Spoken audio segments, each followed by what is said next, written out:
This is Hitting the Post, NorthJerseySports.com's original multimedia series talking all things North Jersey soccer. Brought to you by the Bergen County Education Association. Bergen County Public Schools work because the BCEA works with you.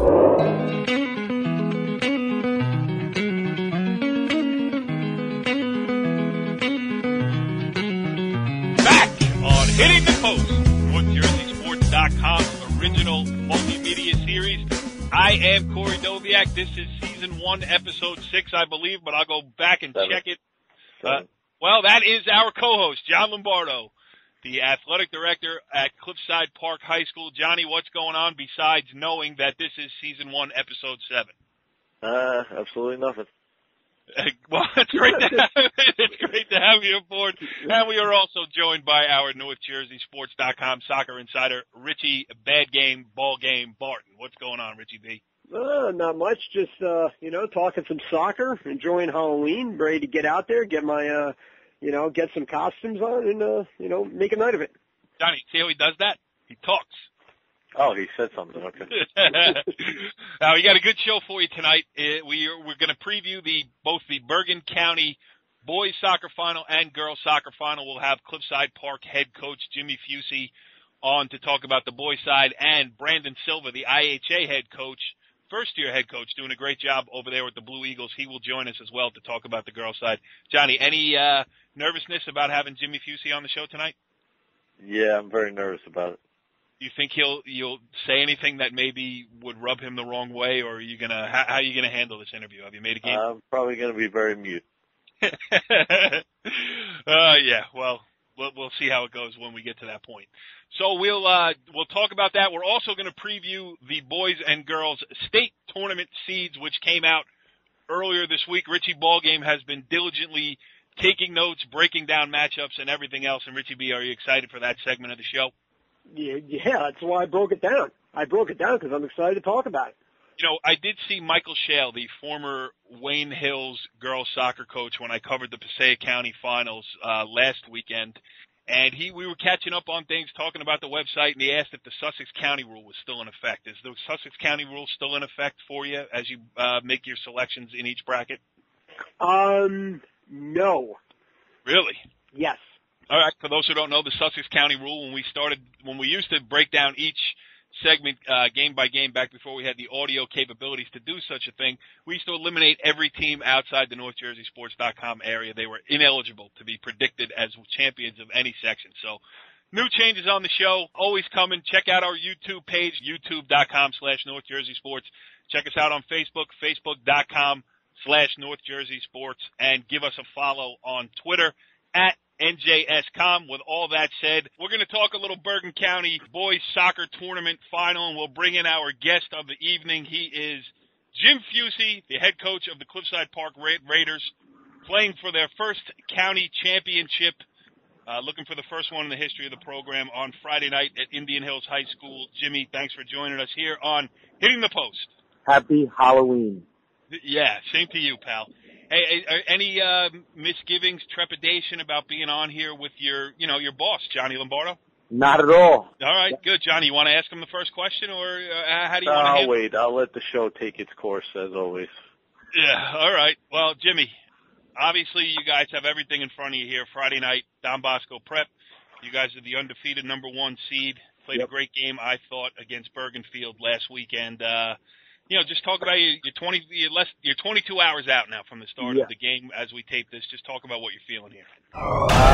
Excited, anxious, ready to let the ball roll out, man, and line it up and play. I mean, anytime you can be in the finals of any Bergen County tournament, it's a huge success. We've been here before in 2007, and we're not looking to play for a consolation prize. Our boys are ready. They're amped up. The school's amped up, and we were hoping the game was yesterday. That's how amped up our guys are. So, we're going to worry about what we got to do. And we said to the guys today that, we want to come out. We want to represent our school. And we want to represent the county with class, dignity. And, whatever happens, happens, man. But we're going to work our tails off. And hopefully we could put ourselves in a situation to, be county champs this year. I thought you made an interesting point when I interviewed you after the semifinal win You were talking about that 2017. You had the 2007 team. You had the kid Hugo Sanchez up top. He was your target. You try to, force everything through him. This year, different circumstance. Then you had been there. You were going to the final for the first time ever in the history of the program. But since then, in those intervening 6 years, the reputation of the program has grown. The trophy case has grown with state championships, sectional championships. Just the difference, and you've grown. 6 years more experience as a head coach. Talk about your preparation this time and what you used from last time that you're bringing in here. Honestly, the preparation is very simple. Do what we do and do it well. You've heard me say that a million times. 2007, we were all rookies, but it's a normal county game, to be honest with you, and we want our kids to soak it up. We want our kids to have fun. We want our kids to enjoy it, because these are the times when they're my age, your age, John's age, they're going to be sitting around a fire with their friends, drinking some hot chocolate, and these are the times they're going to talk about. So if these are the times that you're going to remember for the rest of your life, honestly, make it count and have good conversations about it. So, we want our kids to be loose. We want to do what we do, and we want to take it all in, man. It's a good time, and it's a good feeling as a coach. It's a good feeling for our team, and it's a great opportunity for our fans. We call them the Raider Nation, to come out and honestly show what we're all about as a community and as a school. To get out there and match up with Bosco, both in the stands and on the field, and it's going to be exciting. It's going to be exciting, and you expect the county final to be exciting. Bass drum included there with Raider Nation, right? Yes, sir. Richie, this is the part of the show a part of the interview where I would normally turn over to John Lombardo, the co-host here of Hitting the Post, for a question, but since he seems to be a little bit nervous this evening talking to his head coach over there, I'll let you get a crack at Jim Fucci. Go ahead. Will do. Don Bosco's defense has been excellent throughout the tournament. They're very experienced. They kind of pinch in the box, and they force you to take shots further out than you really want to take them. And if you're going to beat them, you have to beat them out wide. Do you feel that you have to adjust your style a little bit to their style, or do you think hey, we're just going to do what we do and try to create opportunities no matter where they are? I'm going to say this, and I don't mean disrespect to any other team, but I don't know if Bosco's played a team that is as dangerous in our middle and our final third as Cliffside Park is. Again, I'm going to say it 100 times. We have to do what we do. We have to adjust to nobody. We have to play our type of game. It's worked through 18 games, and that's what we're focusing on. We're dealing with 16, 17, 18-year-old kids. I think the more you change things, the more kids get confused, and the least amount of focus you have in your body. So we need to worry about what we do, and we need to go at them. First off, we got to start off strong. We got to it's a game of soccer. You got to maintain possession in the middle third. If you can maintain possession in the middle third, with the skill and the speed we have up top, we feel that we can play with anybody. Do we have to adjust a little bit on our back third to maybe, two different styles, two different systems? We play traditional, sweep stop, or they play flat four. So their halfbacks and outside halfbacks can get high. So I think we have to do some things, which we have been the last few days, maybe deter them a little bit in terms of their offensive third. But it comes down to, winning 50-50 balls in the middle third, keeping possession, and trying to move the ball forward. Yeah. Well, John, would you like to ask a question? No, I'm good. You know what, Jimmy? Before you came on the air, he said he was a little nervous that whatever he said could and would be used against him in the athletic director's office tomorrow morning at Cliffside Park High School. Never. Johnny's our boss. We got to respect our boss. We love Johnny. All right. So while he chickens out, I will continue the conversation here. I saw the Bosco game against Rampo last weekend. Yeah. It's I don't want to say it's a contrast of styles, because they do get the ball wide and try to play service in a lot as well, but they're a more physical side. They'll take the body. They will, force the action through their physical strength, I think. Whereas watching you against Bergenfield and the other times that I have seen you, it's a pretty brand of soccer. Okay. Can you, is the issue in the game going to be you trying to get them to chase you all over the place while them trying to force you into areas where they can maybe use that size and strength advantage? See, I think Bosco plays a very, very, very, very pretty system. I mean, yeah, they're physical. I mean, and any time you get deep in any tournament, teams are going to get physical. We've played physical teams, and I thought we've stood within our minds to get forward against teams that are physical. Ramsey's very physical. Westwood, okay, maybe they don't have the amount of wins that some teams do, but they're very physical. Vermont's very physical. Again, we have to, and what we told our kids is, listen, you're going to get knocked on the ground. You got to get back up. Tomorrow is about, you're going to have to hit us with a sledgehammer to keep us down. Right. And, that's the mindset. That's the county finals. You're playing for something that's never been done in the history of a high school. We have, I think, 2 county titles. One's in track in 99, with our girls track team, and the other one, Johnny, I think 86, right? Our softball team was won a county title. Softball was down in Alabama. Yeah, and with Coach Merrill as the coach. So I mean, we're you're gonna have to hit us with a hell of a lot more than just an arm and elbow and maybe a sock behind our calf. But again, it's a game of soccer, man. We're not trying to reinvent the wheel. As a coach, I said it to you last week. You got to line up and you got to go. And our kids are juiced, and our kids are mentally prepared. And I will take our kids over 90% of the kids in Bergen County in terms of mental preparation. And I think that goes a long way. And I think, you mentioned the trophies in our cabinet. You don't have the success we have without the mental fortitude in which we possess, and we take the field with every single day.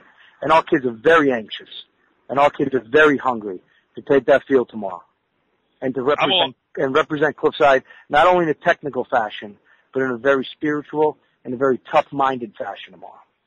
I am pumped up. I will tell you what, Johnny, are you over there in your Red Raider pajamas? I got a Red Raider shirt that I wore to work today. Yeah. I mean, this guy, he gets you pumped up. I mean, we used to kid about it on Sports Time with Jack Cognetta about, Jimmy's kids don't need a door to the locker room because they'll run through the wall. You can see why. I mean, I think that, if you do lose the game tomorrow night, it's not going to be because you're back down to Don Bosco Prep. I think it's definitely going to be more of a case of just, what happens inside 80 minutes of soccer. But we talk about that too. I mean, in any soccer game, you either win or lose. Tomorrow you can either win, lose, or tie. And we tell the kids every day, listen, fellas, if you're not ready to lose a soccer game, or if you're not ready to fail, then don't walk out of this locker room. It's part of life. What we talked about today, mostly in our training session, which was very light, was, listen, man, as long as you put the effort into tomorrow night's match, as long as you go out there and you play the best game you can honestly look at yourself in the mirror and say you gave it the best effort, and we fall short, to me, that's a success. Yeah, you're not walking away with the hardware, but you know what? High school sports, you're teaching more about life than you are about hardware. And you know what? If we can go out there and we can block out the physicality in our heads, and we can get back up, and we can do the things that we know how to do, and we fall on the short end of the stick. You've seen it many times in soccer. There's nothing you can do. You either win or lose or tie in tomorrow's case or in a state final case. You got to go out there and you got to put effort into it. And that's we're not talking about wins. We do talk about losing. We do talk about wins. But in our program, we talk about more about putting an effort in there, block out all the distractions, and go out there and give it your best effort. And if you can give it your best effort and you fall up short, hey, listen, man, you're still going home to families that love you. You're still going home to take a warm shower, and you're sleeping in a clean bed. And that's more important than any other game that we can play. Well said. I would give Richie another question, but I think it would be stupid, and I think it's probably better to end this interview on that note. I mean, I thought that was succinctly put by a high school soccer coach. With that said, we're going out there to try to win and bring a county title back to our school. Not for so much our team, but our school. Yeah. Well, listen, you know how we feel about you here on Hitting the Post. In fact, you know how Johnny feels about you all the time, even if he's a little afraid to say it. For some reason tonight, he's a clamshell over there. And, best of luck in the county final for Cliffside Park Red Raiders, and thanks for joining us here on Hitting the Post, pal.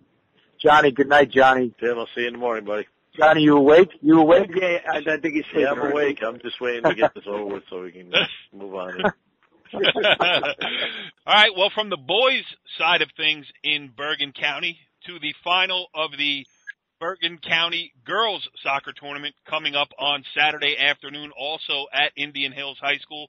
one of the participants in that is second-seeded IHA and their head coach, Brandon Silva, kind enough to join us here. Brandon, thanks for joining us on Hitting the Post. My pleasure. Yeah, first of all, before we get into what's going on here with the county final, why don't you just tell us where you're coming back from? I thought this was a cool story. Well, our old high school coach, John Ryan, from Vernon Township High School, both who my brother and myself played for, just finished his last soccer game as a 35-year veteran coach at Vernon High School, and a lot of the alumni, out of respect for Coach, made the trip from all over the place to be there for Coach at the end, just to be there, to represent him and to represent our years at the high school. And it was an amazing night for him, of course, which is what it's all about. It's one of the things that high school soccer brings to your memories is your relationships that you established over the years, of course. And it was like you just saw these guys after some of them for over 20 years. You just rekindle that same relationship that you had when that last whistle blew on the field. So my father, myself, and my brother right now are on their way back, and it was a night well spent with some very good memories of a high school player. That's so great. I went to the Palisades Park High School reunion a couple weeks back, and I fell into that similar pattern, except I realized that everybody there was about, a good 30 pounds heavier, including myself. Yeah, well. I don't fit into my old varsity jacket, that's for sure. But, let's talk a little bit about this county final that you guys are coming, you're coming up against the freight train that is Northern Highlands, 64-game winning streak, all on the line here. And you guys are the last team in Bergen County, at least in the county tournament, to get a shot to knock off Northern Highlands. What's the mindset of the Blue Eagles here going into the county final? Really, our mindset, we're focused on us. We're focused on our soccer. We're ecstatic about the opportunity. The team right now is really we're just focusing on us and doing what we do best, and just really want to make it a good final for the fans to watch. We're honored to play Northern Highlands, and an amazing 65-game winning streak. They've done a phenomenal job with that, and we're honored to have the opportunity to play against them on a big stage. And of course, I'm honored to have my first year as a head coach at IHA, and my first experience in a championship to be against that caliber team. So we're really looking forward to it. It's been a great week. We played Morris Catholic yesterday and had a great result and played some phenomenal soccer and had a fun day today at practice. And of course, tomorrow we'll tighten up some screws, and then we'll look forward to showing everybody some good soccer, hopefully on Saturday. Yeah, Richie, you've seen him a couple times. I've seen him pretty much all the way through the tournament. I saw him against Pascack Valley, saw him against Riverdale, saw him against Rampo. And, again, Camille Didio and Alex Mizropian and Jackie St. John are all very impressive. Everyone knows about him. But as I told Coach last week, the one player that really stood out to me is Sophia Golotti.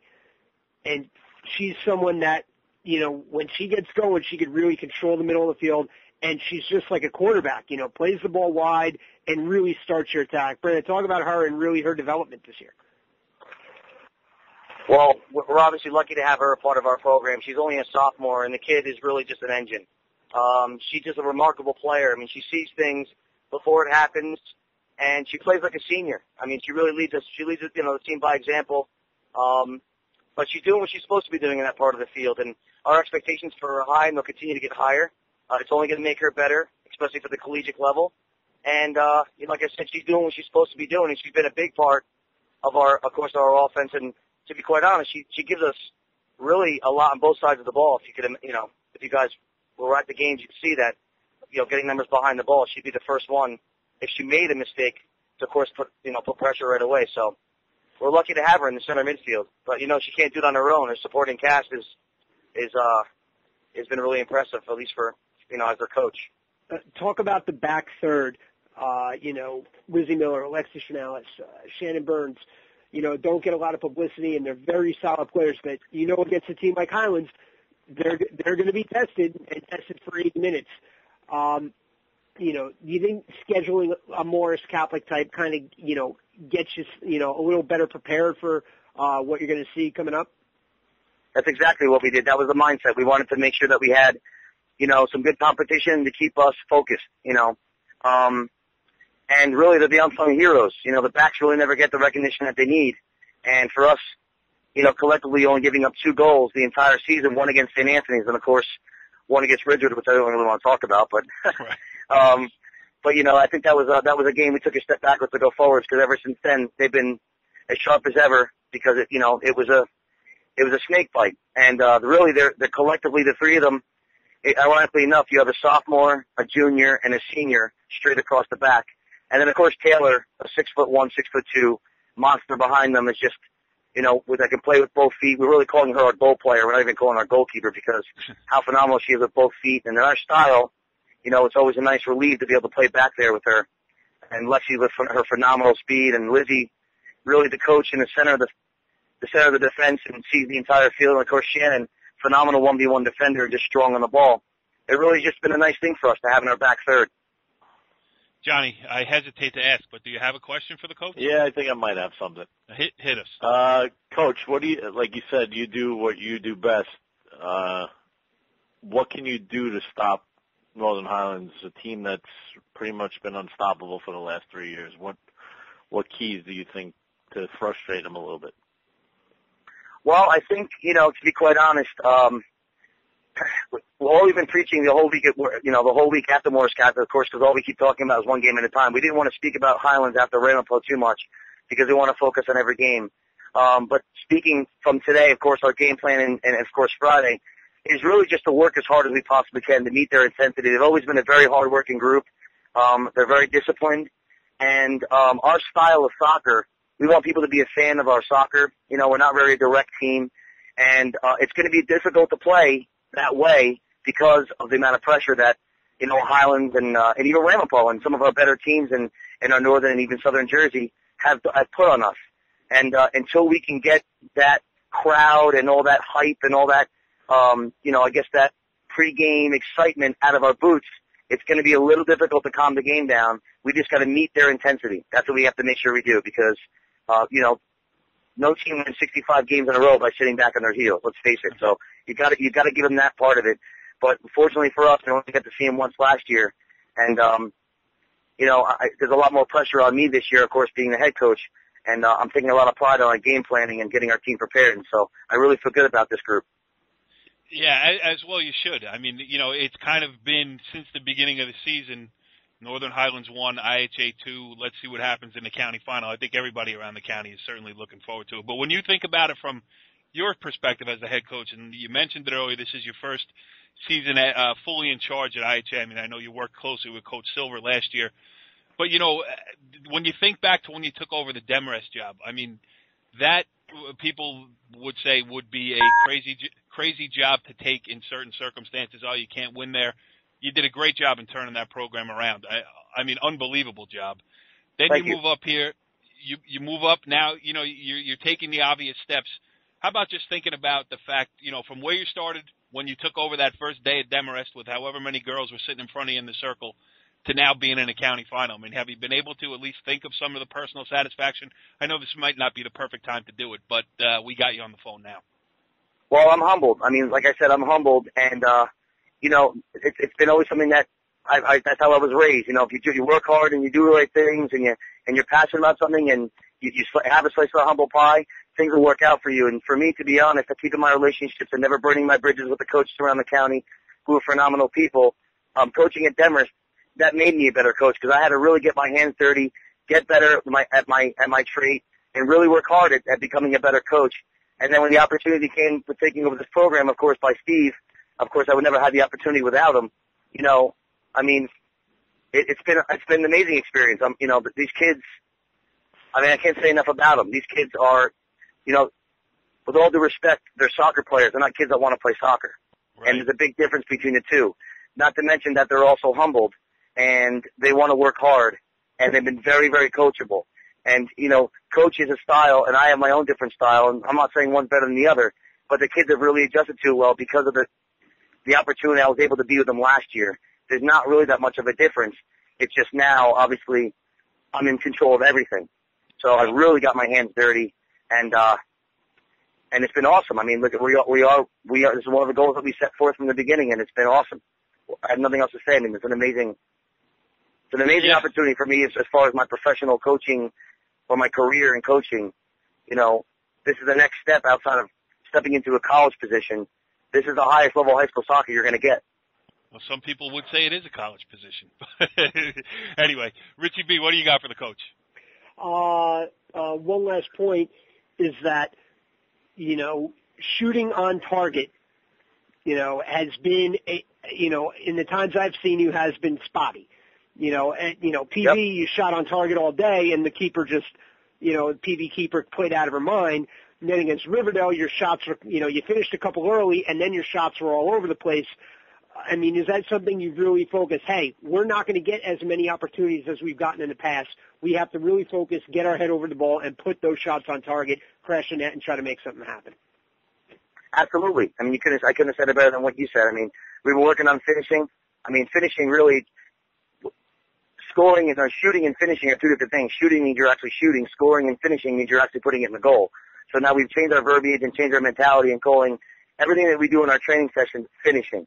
And so we've been working on very just simple things and just trying to tuck the ball away and once again, the Rampo game, the semifinal of the county tournament, we had some good opportunities, et cetera, just like everybody else. I mean, that's just soccer. That's why the ball's round. I mean, you never know how it's going to bounce. And unfortunately, it's going to be I think, to be quite honest, it might be difficult for them, but I will tell you that it's not going to be easy for them either. So, it's going to come down to the opportunity that each team gets. Like you said, Coach, we're going to have to capitalize, and that's going to be the game changer. And I feel good about it. Well, you should. I mean, you've done a great job up until this point of the season. There's no reason to think that you won't go out there and play a great game. And listen, we've seen, as we said a million times on this show and all throughout the shows that we've done concerning the sport of soccer, sometimes you outplay a team and you lose. Sometimes you get outplayed and you win. Crazy things can happen. You can hit the frame. But I think everybody expects this county final to be really tightly contested, and probably one goal either way is going to make the difference in the county final. And we certainly thank you for joining us here on Hitting the Post, and we wish you the best of luck on Saturday, Brandon. Oh, thanks so much for your time, guys. It was a pleasure. Thank you so much. No, that's our line. Thank you for your time, and I will send my best guy out there to cover you in the final. Richie B. will be there in full regalia. Great. Thanks so much. Well, interesting stuff there with IHA head coach Brandon Silva. Richie B., does IHA have a shot? Does IHA have a shot? They absolutely do have a shot. As I talked about my last question, finishing is really the key in any soccer game, let's be honest. Right. But IHA, I mean, again, seeing them against PV, they were all over the net. And then against Riverdale, they were all over everywhere but the net. So, Rampo, they were kind of up and down. So they need to play consistent. And again, they're not going to get that many opportunities. Northern Highlands is a very underrated defense.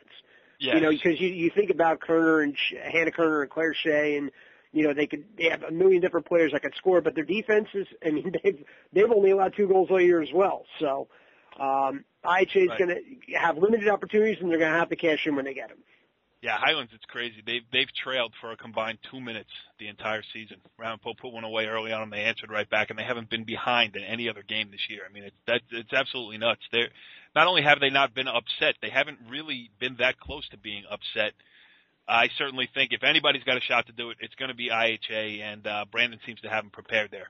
So, speaking of preparation, Richie B., I know you've done your homework. Let's get into the state tournament. Let's break down these brackets a little bit. Let's start on the boys' side. It's your ball game. All right. Well, I'm going to start with North 1, Group 1. And you got 4 solid teams in the top 4 seeds, all North Jersey schools. Waldwick, number 1, Wallington 2, Pompton Lakes 3, Park Ridge 4. I think anyone who's been around soccer, I mean, Pompton Lakes and Park Ridge are both nice stories, both growing programs. But I think, again, anyone who's really watched soccer this year realizes that this section is going to come down to Waldwick and Wallington. What do you think, Johnny? Don't sell Emerson or Saddlebrook short, though. I agree with you on Emerson. I mean, Ryan Bartel is a heck of a striker, and in Group 1 soccer, there's no replacement for a kid who can flat out score goals. That is true. I mean, especially in Group 1, one player can really carry you. I just think, I think this is Waldwick's section to lose. I mean, I think Wallington has had, they've had another good year, but they've been a little up and down. And, it's all about who gets hot at the right time. I think I think this is Waldwick's section to lose. I mean, they're a solid team. Dennis Reyes, you want to talk about a kid who can put the ball in the net. I mean, he's got like 30 goals this year. I think they're going to be tough to beat on their home field, and you got to go through Waldwick to do it. Johnny, I think we rained on his parade a little bit. He sounded all excited there. He knew everything, and then we. It's all right. He's probably right. That's why he breaks it down for us. Yeah. All right, Richie, move on. North 1, Group 2. North 1, Group 2. The Newton is the defending champion. They're the defending state champion.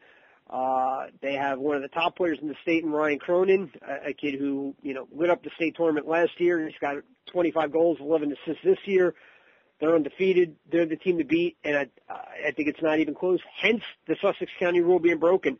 But I do think Ramsey is going to get to the final, and I think they're going to give him a problem because Mike Salfrank is a heck of a goalie, and you saw that on display against Rampo. Corey, you saw it firsthand.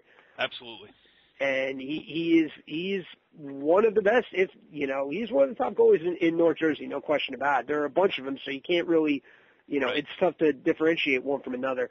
Another sneaky one though is Hawthorne. Hawthorne is the number 4 seed, and they've quietly had a pretty good year. And Brandon Cruz is a guy, same thing, a guy who can finish around the net. And if he could punch one or two in and play some defense, maybe they could pull an upset in Newton. But I don't think so. I think Newton's too strong, too deep, and they're the team to beat. Shall we go over to Group 3? Well, let's just see if Johnny has anything. I tend to agree with my boy Richie there. Hawthorne would be my dark horse because of the year they've had, and Newton, doing what they did last year. I think they have a lot of confidence going into this year's tournament. I will give you one, the number 7 seed Glen Rock. It's funny because in our jobs, Richie, we show up on one day in one place, and you think you know everything Glen about Rock it. game really. Right, Emerson Glen Rock in the opening round of the Bergen County tournament obviously made an impression on me, and I think Glen Rock has a puncher's chance there in that one too. But move on to North 1, Group 3. Go ahead. All right, North 1, Group 3. You got Rampo as the top seed, Highlands is the 2 seed, Tenafly is the 3 seed, Wayne Hills is the 5 seed. I think a similar type of thing as Group 1, in my opinion. I think this is between Rampo and Highlands. It's going to be very, very, very interesting. I mean, 2 teams that know each other back and forth. Interestingly enough, the Highlands just beat Rampo on Tuesday in the regular season finale for both teams. I know. I mean, I think this is the type of team, assuming there were no ties, if they played this 50 times, it'd be 25-25 kind of thing. Right. It's going to come down to, honestly, I think, both teams are going to have offensive chances. It's going to come down to who plays better in net. And Armand Biagini and Alec Lamb are again, two of the best. Two of the best around, and that's a very, very, and they have different styles too. I mean, Biagini just a booming punt, soft hands. He's a big physical presence. Lamb is more like the Tom Brady quarterback type that he doesn't have the size of a Biagini, but he commands the box and he is very aggressive and very vocal. It's going to be entertaining either way, and I don't see. Tenafly as a 3 seed could give Highlands some problems. But, I mean, I think this is going to come down to Rampo Highlands. I'm going to give you my dark horse. The team that's playing the best right now, nobody's talking about them. 13th seed Teaneck. That's a good point. They've put a lot of goals away. I've seen their recent results, and they have scored in bunches. Yeah, they've won I think 6 out of the last 8 games. And they're in that Bergen Cup final against Ridgewood, which I guess is not a big deal, but yeah, they are playing very well. They had some tough games at the beginning of the year, losing 1-goal games and tying some of the best teams, but I think they're playing good soccer right now. Yeah, they go. See, there's a couple of X factors in this bracket too, because Teaneck has to go out to Mount Olive, which you never know how a team is going to react when they get out on, when they get that far out of Route 80, Johnny, because Cliffside always had to take that trip to Hackettstown, and or Vernon or High Point or long bus Sparta. ride. Yeah. Yep. The minds wander a little bit, and it kind of doesn't feel like a big game because you really don't know where you are. The other thing I will mention is I think Tenafly is actually a live dog here as the number 3 seed. I mean, Johnny, they gave Cliffside Park all they could handle in the quarterfinals of the county tournament. Let me tell you something. If we're going to talk dark horse, first of all, Tenafly's first round match against Riverdale is no cakewalk. Brett Rubin is a solid midfielder who can create opportunities, and you got Bergenfield as a 6th seed. You got Bergenfield as the 6th seed, and then also you got the Passaic County champion Wayne Hills, number 5. It's a loaded bracket. And even Lakeland's not a bad team at 7. So. Right. Yeah, interesting. Richie, move us along. All right, then we got North 1 Group 4. You got the top seed Montclair, 2 seed Clifton, Kearney at 5, Ridgewood at 6. Ridgewood, I would say, is the dark horse in this section. They're a team. Their results have. Richie, hold on. You're looking at the girls. Oh my God, that is.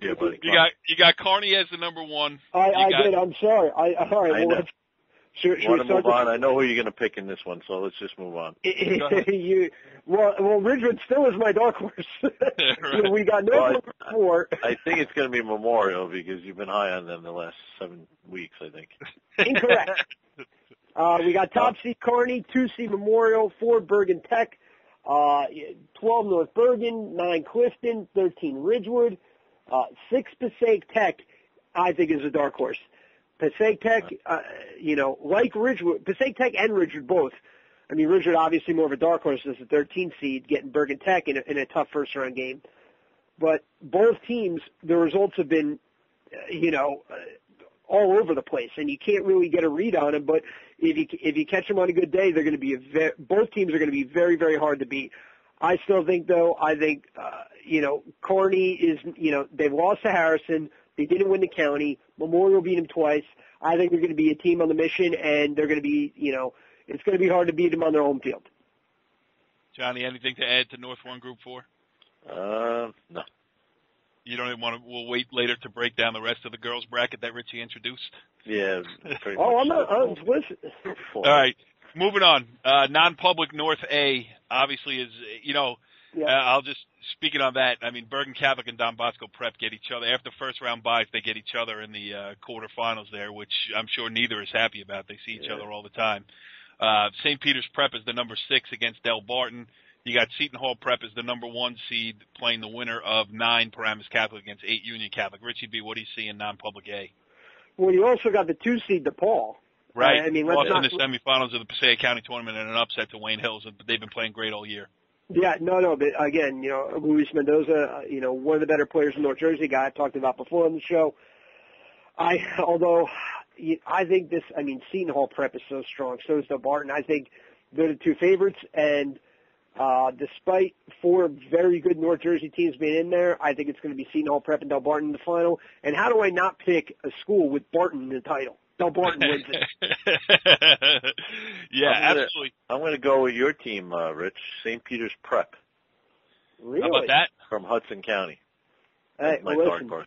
Well, there's certainly a dark horse. I mean, any team that could, play even up at St. Benedict's with 30 minutes to go, I mean, it's a team you got to pay attention to, that's for sure. Yeah, touching quickly on non-public B, you got Hawthorne Christian as the top seed. Richie, you've seen them once. A couple other teams of local interest there. Dwight Englewood is the number 6. They got a first-round bye and then a quarterfinal match on the road at Oratory Prep. But, not being too familiar with this bracket, but knowing the talent that Hawthorne Christian has, I would say, as you like to say, Richie, it's their bracket to lose.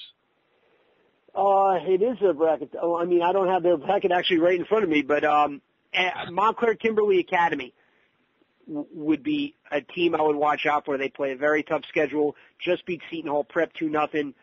I think it's going to be those 2 in the final. I would say Montclair Kimberly is the favorite going in, but I'm rooting for the defenders. Yeah, and last one we'll touch on is North 2 Group 3. That's the home of the Cliffside Park Red Raiders. And Johnny, you move up from North 2 Group 2 last year, where you won the section. Now you're in with some, not only are you on the lower end of Group 3 enrollment, but you're in with some teams that have dropped down from Group 4, namely Morristown, first-round opponent.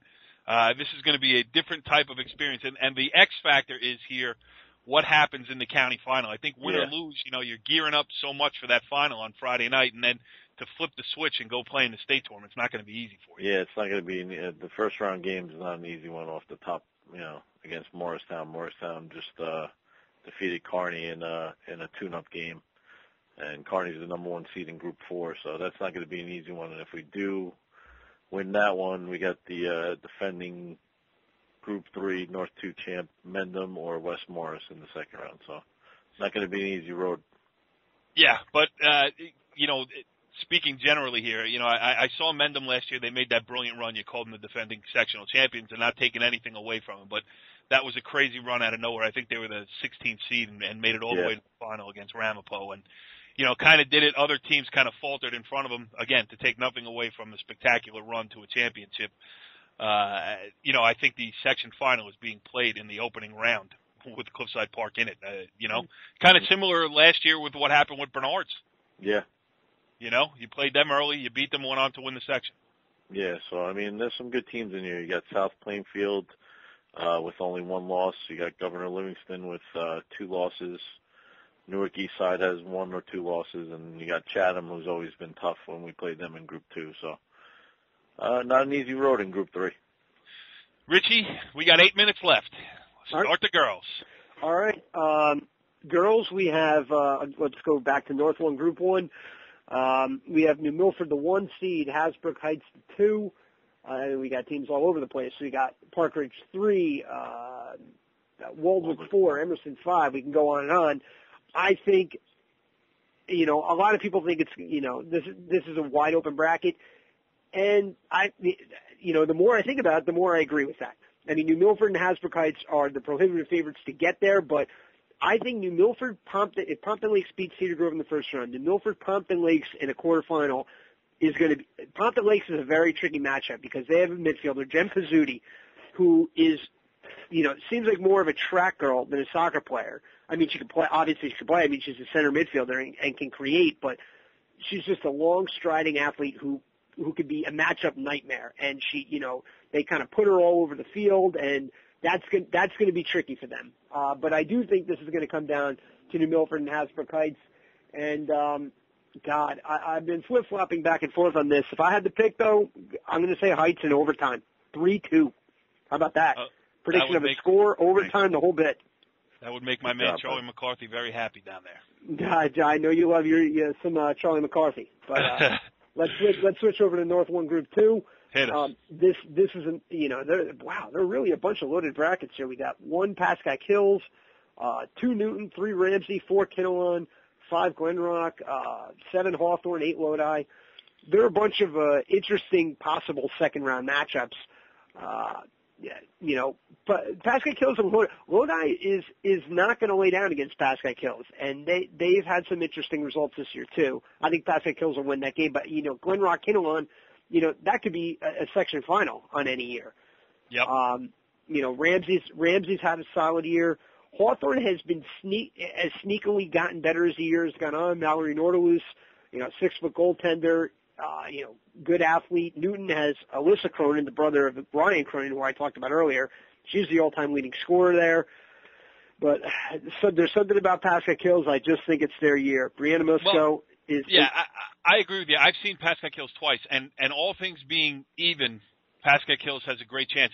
That division that they play in the Big North there with Mawa, Westwood, Ramsey, and Riverdale, they went through that undefeated and won the league title, which is saying something because those schools of like size, there's some really good soccer schools in there.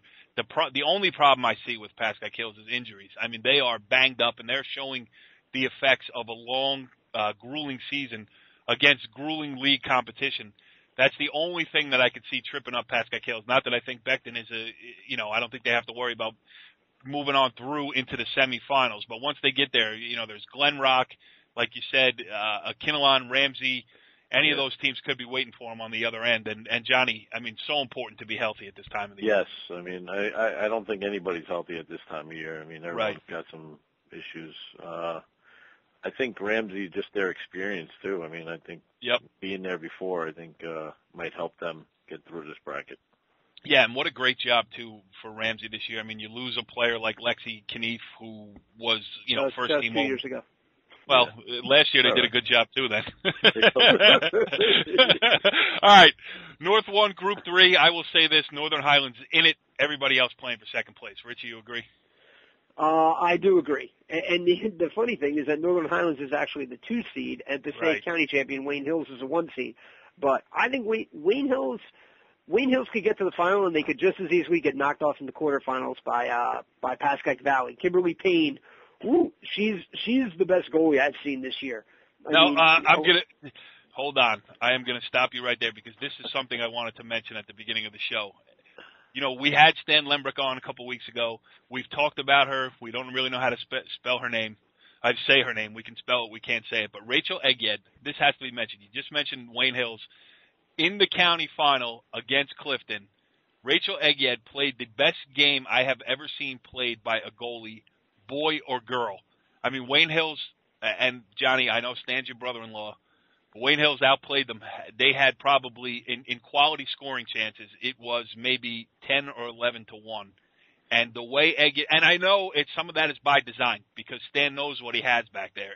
And, you know, he's not afraid to let somebody get through while taking chances up on the other end of the field because he counts on Rachel Egyed to make those kind of plays. But I'll tell you what, she is the best goalkeeper I've seen all year and in my time doing this. And I mean that from a boys' side or a girls' side. And I'll tell you, there are a lot of boys' teams in North Jersey that she would have added a couple of wins to had she been playing boys soccer this season. How about that, Richie? That is impressive. And again, I've seen her over the years, so I know how good she is. Crazy in the county. I'm just talking, she's the best goalie, no doubt about it. But the best individual performance by a goalie was Kim Payne for Pascack Valley against IHA. I mean, she made one spectacular save after another in what could have been a 5-6-0 game. I mean, she played out of her mind, and I think she'll be a factor in this tournament. But you got Riverdale playing well right now. Can I pick my sister-in-law then? Yeah, that's right. I'll take my sister-in-law, the 9 seed, to win the bracket. There you go. Johnny, the family connections run deep with the Lombardo family. Richie B. And the winner of the Emmy for Best Performance by a Goalkeeper this season is? Come on, Kimberly Payne. Oh, God. Kimberly Payne. Forget it. It's over. All right, so I try to keep North 1 Group 3 short by saying Northern Highlands is in it. You guys brought up some great points. There are some other teams in there. How do you guys feel about Northern Highlands and Rampo playing in the semifinal? That's great. That's going to be a war. Yeah. And Ramapo and Heenahan's been saying it all year long. He said it on the show here.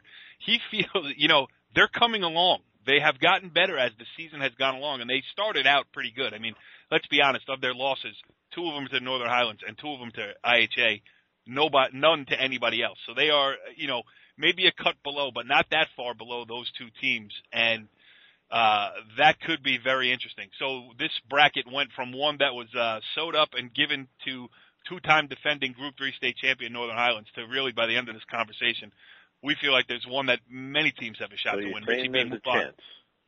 Well, there is definitely a chance. Anytime you lace them up, there's a chance. But Northern Highlands is going to win this bracket. Right. North 1 Group 4. North 1 Group 4, you got the top seed Montclair, 2 seed Clifton, a couple, 3 seed Livingston, always a tough program, couple area teams, 5 Kearney, 6 Ridgewood. Ridgewood is the dark horse.